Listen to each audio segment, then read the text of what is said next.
Commander Valora Krell's iridescent blue-violet skin glistened with sweat and blood as she surveyed the battlefield from her elevated position. The human settlement of Terrani sprawled in the valley below, surprisingly resilient against her elite squadron's three-day assault. Her golden eyes, evolutionary adaptations that allowed Azurians to see heat signatures, narrowed as she spotted the humans' defensive formations reorganizing. "Pathetic creatures," she muttered to her lieutenant. "They should have surrendered when we arrived."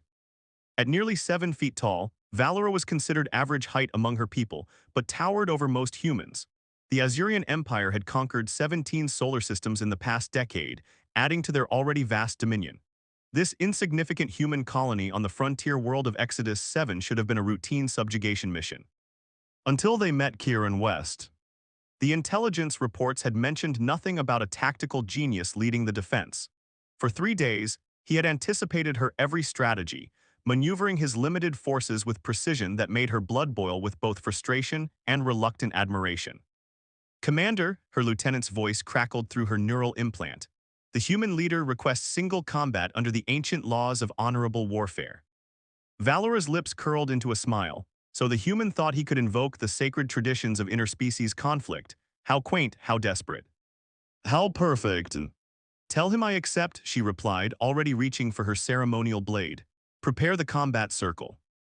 2 hours later, Valora stood in the designated neutral zone between the two forces, the twin suns of Exodus 7 beating down mercilessly.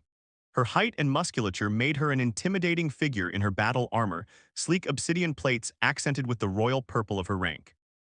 The human approached alone as tradition demanded. Kieran West was tall for his species, with broad shoulders and a face weathered by combat and survival. His dark hair was cropped short, eyes the color of storm clouds scanning her with calculated precision. He carried a simple combat staff and wore lightweight tactical gear that allowed for maximum mobility. "Commander Krell," he acknowledged with a slight nod. No bow, no formality beyond the minimum required. The insult was subtle but clear. "Human," she replied coldly, "your colony's resistance ends today." "We'll see." The combat circle was activated, an ancient technology that created a force field around the combatants, ensuring no outside interference. The rules were simple: fight until submission or death.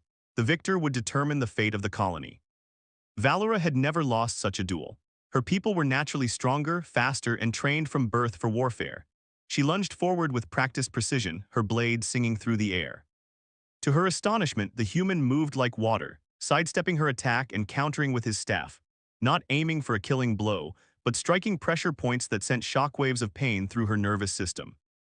The battle lasted longer than any duel in her 3-century career. For every advantage her biology provided, the human compensated with ingenuity and adaptability. He fought not with the desperation she expected, but with calm focus, studying her movements, learning her patterns. When her blade finally clattered to the ground and his staff pressed against her throat, Valora couldn't process the reality. The colony's defenders cheered while her own troops stood in stunned silence. "Yield," Kieran demanded, his voice steady despite his labored breathing. Valora knew the consequences. Failure meant execution under Azurian law. Commanders who lost battles were not permitted to return home. Her own troops would be obligated to carry out her sentence. Looking up at him, pride shattered and options gone, she made a decision that would alter the course of 2 civilizations. "If you spare me," she said, her voice low enough that only he could hear, "I will serve you, my skills, my knowledge." She swallowed her pride with visible effort. "My body, whatever you require, just grant me life." Kieran's expression remained unreadable, but something flickered in those storm-gray eyes, surprise certainly, but something else. Something that might have been compassion. "Stand up," he finally said, lowering his weapon. "You're worth more alive than dead." As Valora rose on unsteady legs, she didn't know if she'd just secured her survival or stepped into a different kind of prison. Either way, for the first time in centuries, her fate rested in someone else's hands. The Colony Council chamber erupted in outrage. Kieran stood firm, arms crossed as the shouting continued around him. "She's responsible for the deaths of 23 colonists." Admiral Tessa Blake slammed her fist on the table. Her weathered face, lined from years commanding frontier defense forces, was flushed with anger. "And you brought her inside our walls." "The combat circle was legitimate," Kieran replied, his voice level despite the hostility directed at him. "I won, that means I decide her fate." Governor Ellis Reeve, a former diplomat whose silver hair betrayed his advanced age, spoke next. No one disputes your victory, Kieran, but keeping an Azurian commander alive, especially one of her reputation, is a security risk we can't afford. Kieran had anticipated this reaction. The settlers of Terranis had fled Azurian expansion, establishing this colony on Exodus 7 precisely to escape their reach. Now he'd brought their nightmare inside their sanctuary. Commander Krell possesses intelligence on Azurian fleet movements, military protocols, and tactical strategies, Kieran said. Information that could save not just our colony but dozens of human settlements. And you believe she'll simply hand over these secrets, Tessa scoffed. She's already started, Kieran countered, sliding a data tablet across the table. Those are preliminary shield frequencies for Azurian warships. My team has verified their authenticity. The council fell silent, exchanging glances as they processed this information. What's your assessment of her psychological state? Asked Dr. Elijah Voss, the colony's chief physician. Kieran considered his answer carefully. She's proud, calculating, and now desperate. The Azurian military code means she can never return to her people. She knows cooperation is her only path forward. What he didn't mention was how he'd found her that morning, sitting cross-legged on the floor of her secured quarters, eyes closed in what appeared to be meditation. Upon his entry, she'd opened those golden eyes and regarded him with an intensity that felt like a physical force. "Have you come to claim your prize, human?" she had asked, rising to her full height with fluid grace that belied her injured state. "I've come to check your wounds," he'd replied, setting down medical supplies, "and to discuss terms of your arrangement." "Then let me be clear," she'd said, her voice dropping to a husky contralto as she stepped closer. "My body is part of our agreement. I am prepared to fulfill that obligation." Her directness had caught him off guard. Even more disconcerting was his body's involuntary response to her proximity, the alien yet undeniably feminine scent of her, the way the light played across her iridescent skin.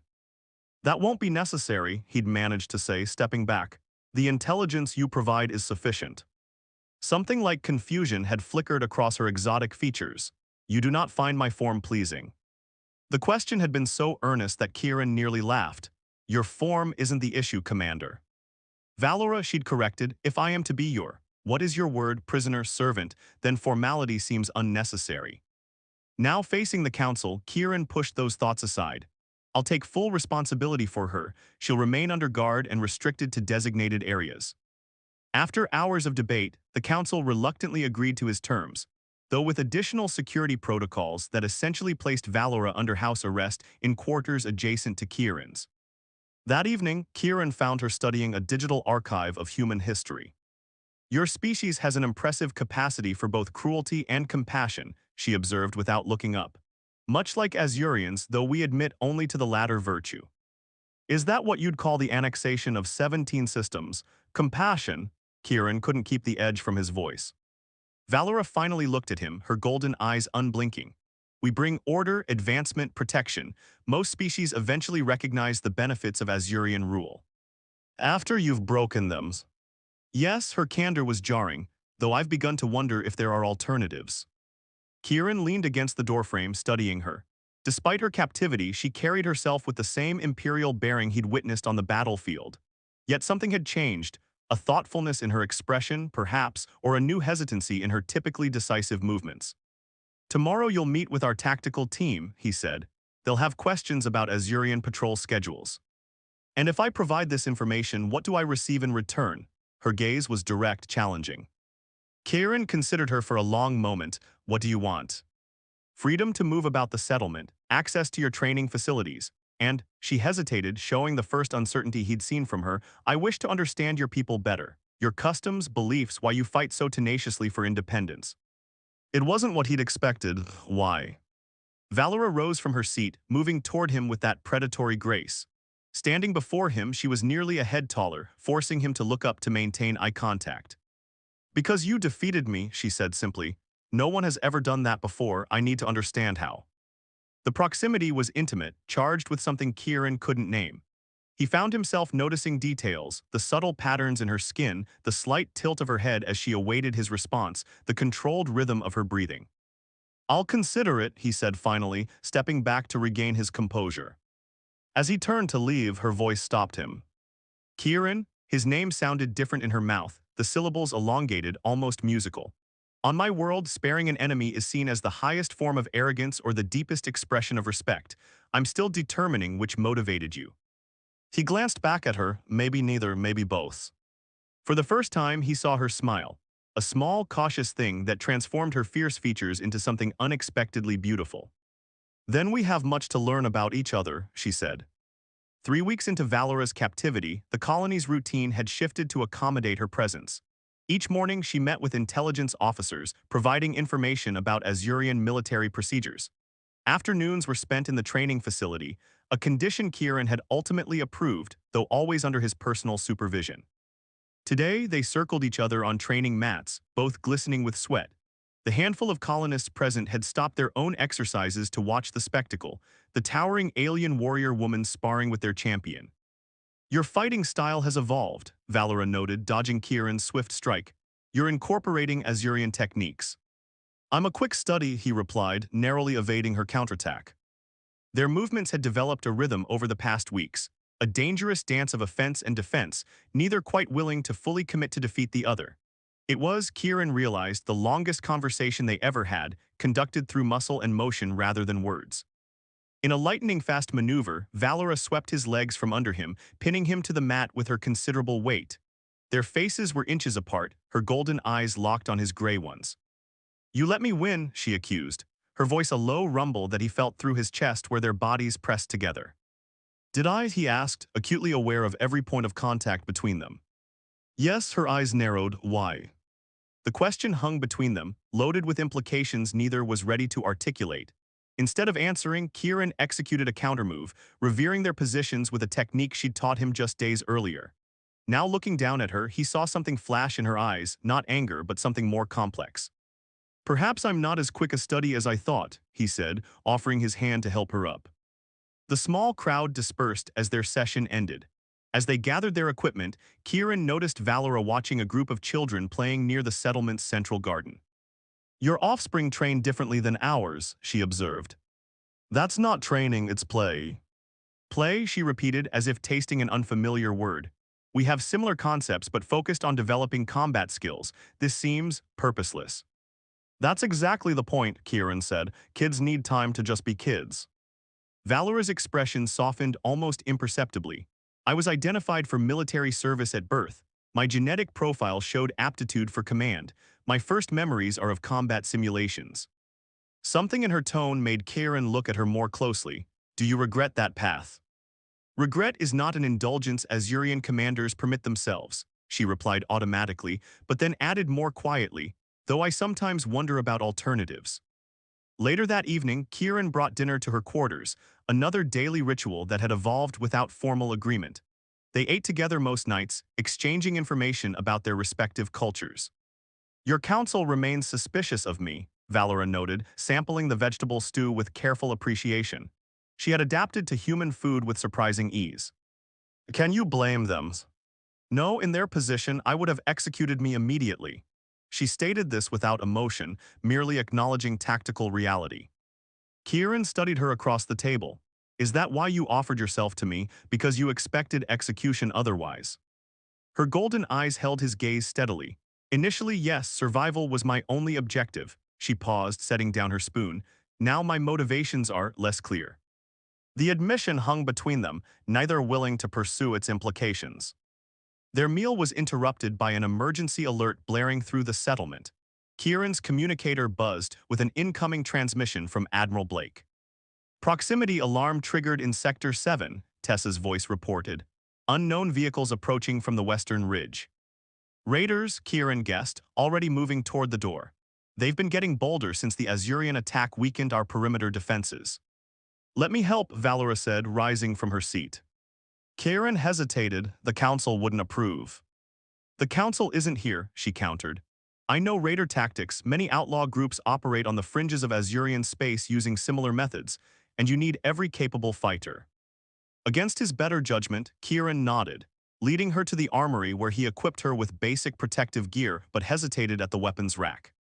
If you wanted to betray us, you've had better opportunities, he finally said, handing her a plasma rifle. Just know that if you make me regret this, I won't make the same mistake twice. Understood, she replied, checking the weapon with professional efficiency. The attack came swiftly, a dozen raiders in makeshift armor, armed with salvaged weapons. They had breached the western perimeter and were moving toward the colony's power station when Kieran's team intercepted them. What followed was a firefight that left 3 raiders dead and the rest retreating. But not before a stray blast hit the power conduit, triggering a cascade failure that threatened to destroy the entire grid.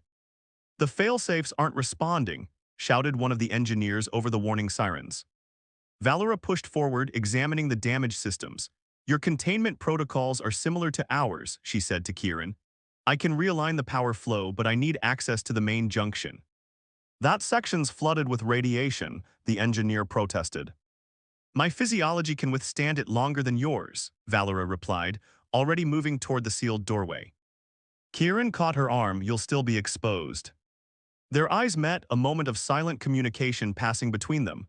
"I am aware of the risk," she said simply. 20 minutes later, with the crisis averted and the settlement safe, Kieran found Valora in the medical bay, submitting to Dr. Voss's treatment for radiation exposure. "She'll recover," the doctor told him. "Her cellular structure is remarkably resilient, another advantage of Azuran biology, it seems." When they were alone, Kieran approached her bed. "That was either incredibly brave or incredibly stupid." "Perhaps both," she replied, her voice weaker than he'd ever heard it. "On my world, we have a saying, victory requires sacrifice." "This wasn't your victory to win," he said softly. Her golden eyes, dulled somewhat by pain and medication, found his. "Wasn't it? These people are my responsibility now too." Without thinking, Kieran reached out, his fingers gently brushing against the back of her hand. To his surprise, she turned her palm upward, allowing their fingers to intertwine. Her skin was cooler than a human's, smoother, with a subtle texture like fine suede. "Why did you really spare me, Kieran?" she asked, vulnerability evident in her voice for the first time. He considered deflecting but found himself answering honestly. "Because when I looked in your eyes, I saw more than an enemy. I saw someone who could choose a different path given the chance."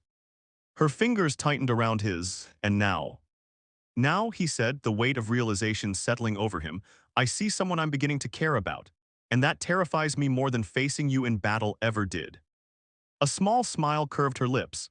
"Fear is wisdom in the face of danger," another Azuran saying.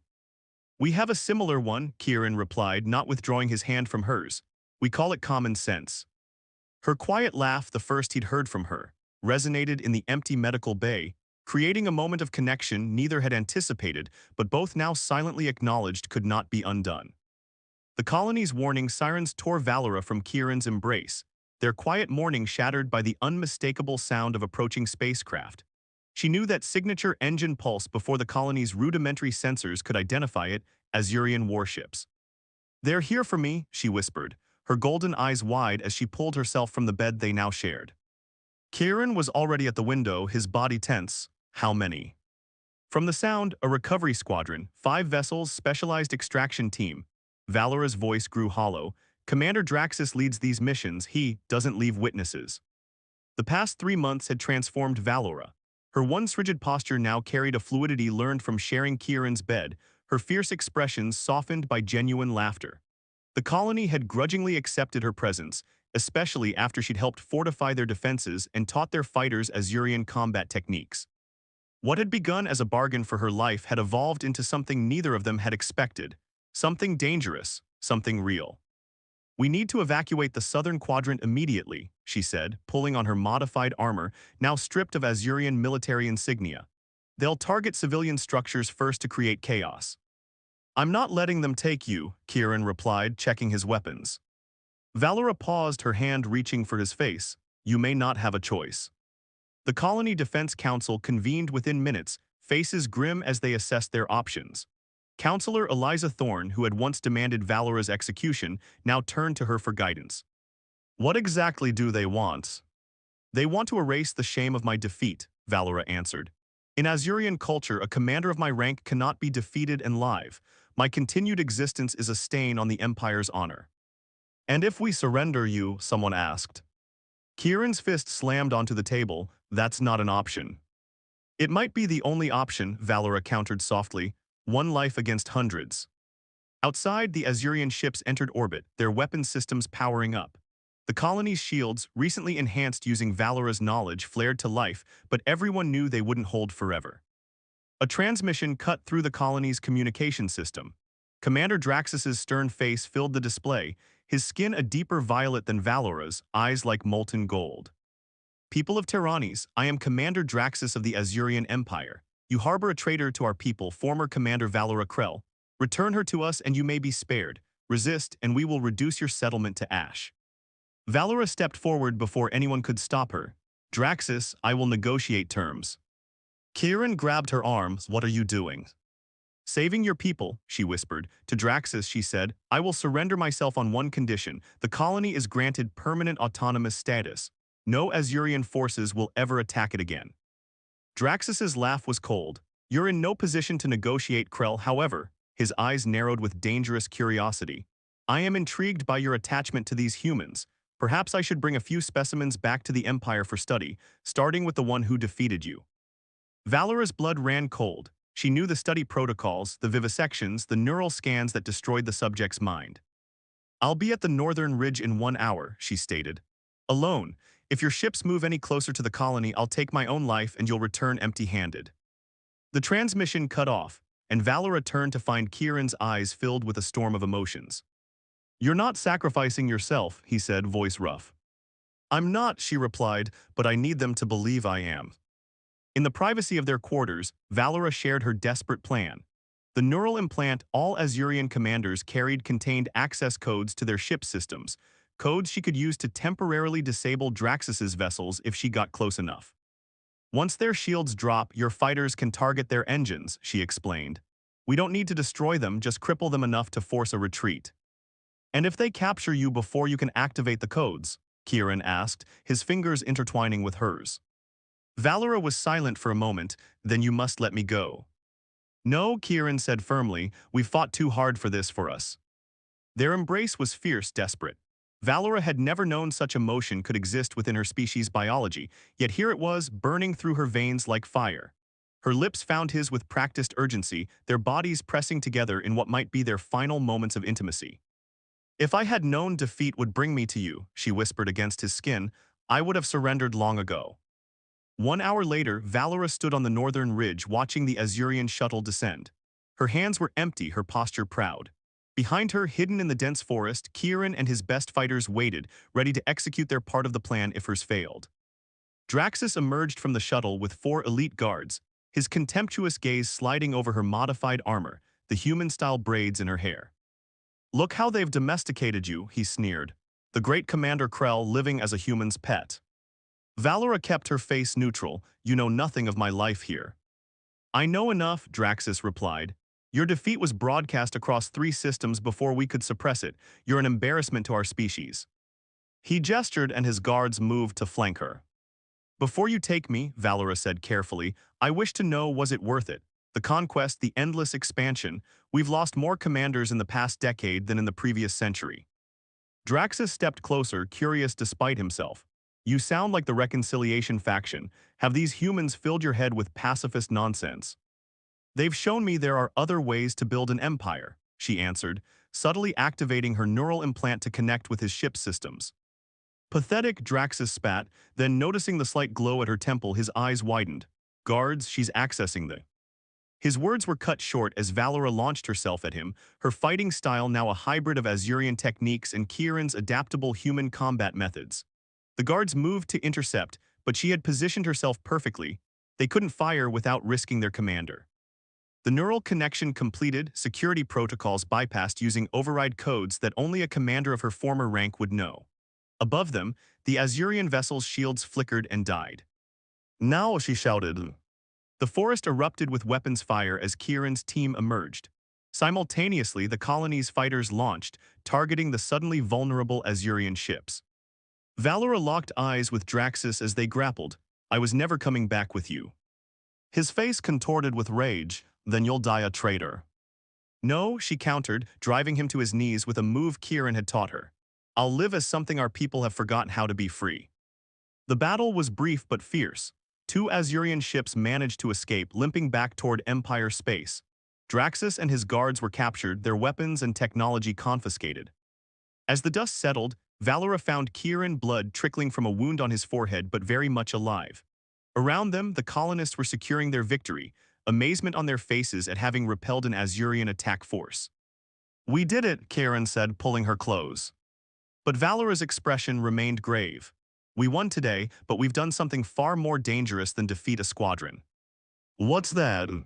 Her golden eyes met his gray ones. "We've declared war on the Empire." 3 weeks after the battle, Valora stood before the colony's full assembly. The great hall was packed with humans who once feared her, now waiting to hear her speak. Beside her stood Kieran, his steady presence a source of strength she'd never needed before their paths crossed. Commander Draxus sat in a containment field nearby, his proud posture undermined by the defeat etched on his features. He hadn't spoken since his capture, refusing even basic sustenance until Valora had intervened with knowledge of Azurian physiological requirements. "The Empire will send more ships," Valora began, her voice carrying across the hushed room. "Not immediately. They'll need time to assess what happened here, to understand how a small human colony and a disgraced commander defeated an elite extraction team." Murmurs rippled through the crowd. "But they will come," she continued. "And when they do, they won't send a squadron, they'll send a fleet." Councillor Thorne stood. "Then we should evacuate, abandon Terranis." "No," Valora replied. "That's exactly what they expect. The Empire conquers through fear as much as force, but there's another option, one that's never been attempted." She activated a holographic display showing nearby star systems. "The Azurian Empire isn't monolithic. There are factions, the expansionists currently in power, but also the reconciliation movement, which has been gaining support. They believe our species' future lies in cultural exchange and alliance, not conquest." Kieran stepped forward. "Valora has contacts among the reconciliation leaders. With Commander Draxus as our diplomatic package, we have leverage to open negotiations." Skepticism showed on many faces. A man in the back called out, "Why would they negotiate with us when they've conquered entire systems?" "Because I'm going to give them something they've never had," Valora answered. "Information about humanity they don't possess. The truth about your resilience, your innovation, and your capacity for mercy." She glanced at Kieran, remembering the moment he'd spared her life. "The Empire believes humans are primitive, tactically inferior beings. Your victory here and your treatment of prisoners contradicts everything they think they know." Draxus finally broke his silence with a bitter laugh. "You're delusional, Krell. The Council will never recognize human autonomy." "They might," she countered, "if presented with evidence that humans make better allies than subjects." Turning back to the assembly, she continued, "I propose a diplomatic mission to the Meridian Outpost, where we can contact reconciliation leadership directly. With proof that humans defeated Azurian forces twice and still chose negotiation over annihilation, we have a case." The debate raged for hours. Some colonists wanted to flee, others to fight. Many distrusted Valora despite everything, suspecting a trap. Through it all, Kieran stood beside her, his faith unwavering. That night, in the privacy of what had become their home, Valora's composure finally cracked. "They still see me as the enemy," she whispered, as Kieran's fingers traced the bioluminescent markings along her spine, patterns that glowed brighter with emotional intensity. "Some do," he acknowledged, pulling her closer on their bed. "Others see you as I do, someone who chose a different path when given the chance." Her golden eyes searched his face. "And what if this fails? What if I'm leading you and your people to destruction?" Instead of answering immediately, Kieran drew her into a kiss that had become familiar yet never routine. His hands knew her body now, where her alien physiology was sensitive, how the ridges along her shoulders flushed deep purple when aroused. She had learned him equally well, the scar tissue across his ribs that remained sensitive, the way his breath caught when she used her slightly elongated fingers to trace patterns on his skin. "Then we failed together," he finally said, his voice rough with emotion and desire. "But I don't think we will." Their lovemaking that night was different, slower, more deliberate, both of them memorizing each other in case fate separated them. When they finally lay spent in each other's arms, Valora made a decision. "There's something I haven't told anyone," she whispered. "Something only the highest commanders know." She hesitated, then continued, "The Empire is overextended. The conquest campaigns of the past decade have strained our resources to breaking point. The expansionist faction pushes forward because they can't afford to show weakness, but internally the Empire is fracturing." Kieran propped himself up on one elbow. "You're saying they're vulnerable." "I'm saying the timing of this confrontation isn't coincidental," she replied. "The universe has strange ways of creating balance." 2 days later, a small ship prepared for departure to the Meridian Outpost. Valora and Kieran would lead the diplomatic team, with Draxus as their reluctant passenger. Before boarding, they stood facing the colony's leadership council. If we don't return within 30 days, Kieran instructed, implement the evacuation protocol we've prepared. Counselor Thorne, now one of their strongest supporters, stepped forward to grasp both their hands, a gesture that would have been unthinkable months earlier. Return safely, she said, both of you. The journey to Meridian took 8 days, during which Valera meticulously prepared their approach. The diplomatic protocols of her people were complex and ritualistic, designed to reinforce imperial hierarchy. Breaking them deliberately would send a powerful message. When they finally reached the outpost, a massive space station orbiting a gas giant, they were immediately surrounded by Azurian security vessels. Now we see if your plan has merit, Draxus commented dryly from his secured seat. Valera opened a communication channel, standing tall beside Kieran on the bridge. This is Valera Krell, former commander of the 7th Expeditionary Force, requesting audience with Archon Vex of the Reconciliation Council under protected diplomatic status. There was a long silence before a reply came, transmit verification codes. Valera did so, adding the special sequence that would alert Vex to the unusual nature of her arrival. After tense minutes of waiting, clearance came through. As their ship docked, Kieran took Valera's hand. "Whatever happens, remember what we built," he said quietly. "I could never forget," she replied.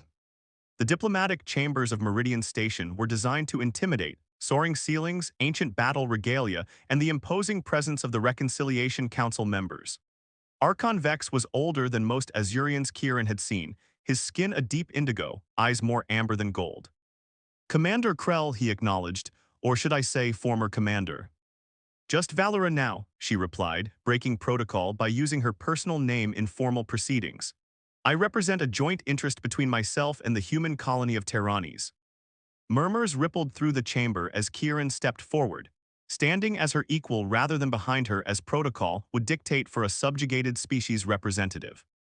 "I am Kieran West," he introduced himself, "the human who defeated Commander Krell in honorable combat and the man who now stands with her as partner." The declaration caused visible shock. Relationships between Azurians and other species were not unheard of, but rarely acknowledged publicly and never between high-ranking officials.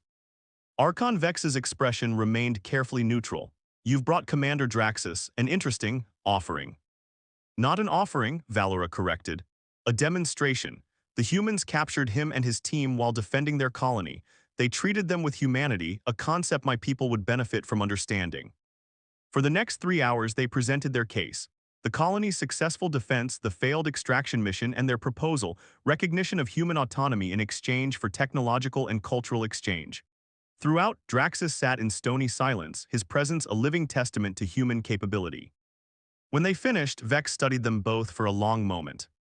"What you propose is unprecedented," he finally said. "The expansionist faction will fight it viciously." "But the Reconciliation Council controls 3 seats on the Imperial Board," Valera countered. "With the evidence we've provided of the Empire's military vulnerabilities, you have leverage." Vex's eyes narrowed. "You're playing a dangerous game, Valera Krell." "I'm not playing at all," she replied. "For the first time in my existence, I'm living truthfully." The negotiations extended over weeks. Each day brought new challenges, counterproposals, threats of military action. Each night, Kieran and Valera returned to their quarters, sometimes despairing, sometimes hopeful, always finding strength in their improbable union. Finally, on the 29th day, one day before the colony would begin evacuation, Archon Vex summoned them. "The Council has reached a decision," he announced. "The human colony of Terranis, along with 3 neighboring systems, will be granted protected status as an autonomous region. In exchange, they will host a cultural and scientific exchange outpost with joint leadership." Kieran could hardly believe what he was hearing. "And who will lead this outpost?" Vex's gaze moved between them. "The Council proposes joint leadership, the human who defeated an Azurian commander and the Azurian who chose a new path. Together, you represent what might be possible." As they prepared their ship for the return journey, Valera stood at the viewport looking out at the stars. Kieran joined her, his arm slipping around her waist. "Did you ever imagine this outcome when you offered yourself to me on that battlefield?" he asked softly. She turned to face him, her golden eyes filled with an emotion her people rarely acknowledged. "I offered my service then to save my life. I offer my heart now because you showed me life is worth more than survival."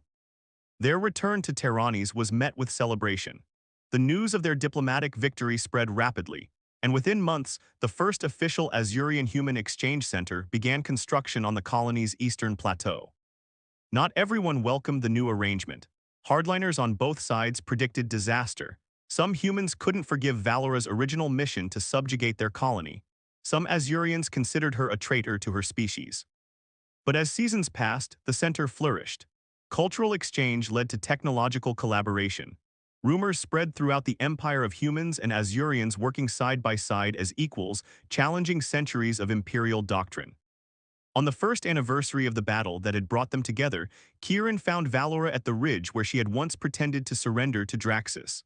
The twin suns were setting, casting long shadows across the valley where their improbable story had begun. "The medical team says it's possible," she said without preamble, knowing he would understand her meaning. They had been consulting geneticists about the possibility of children, something previously thought impossible between their species. Kieran's face lit with wonder as he pulled her close. "So our surrender to each other might create something entirely new."